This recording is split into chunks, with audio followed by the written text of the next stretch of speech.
We have a consumer alert tonight about fake check scams on the rise. The Better Business Bureau is putting out a warning after tracking more and more Metro Detroiters who were falling victim. 7 Action News reporter Amira David explains what you need to know so you don't get duped.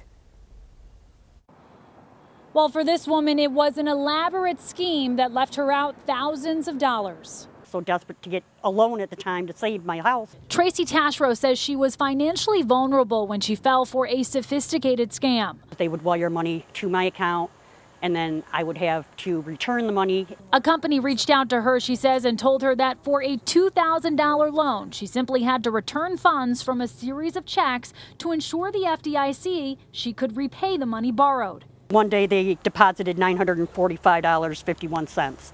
I had to return $900.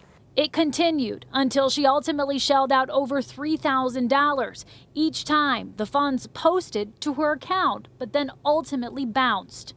Then when I realized what happened, it was like, I sat there and just cried because it was like, okay, now what? But Tashrow is far from the only one feeling the pain.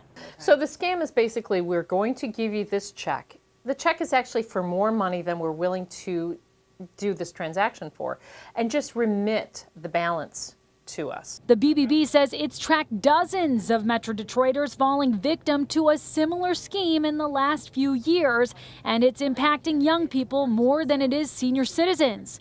The Consumer Org says the majority of victims reporting the fraud were scammed on sites like Facebook, Craigslist, and even popular shopping app Poshmark. Here's what you need to know. If someone gives you a check in an amount higher than what you asked for, it could be fake.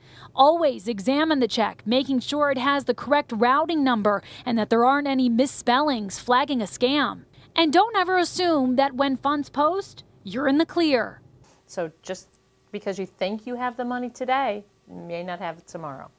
And if you think you've fallen victim, make sure to report it immediately, both to your local police department and to the BBB. You can do that at bbb.org. For now, in Southfield, Amira David, 7 Action News.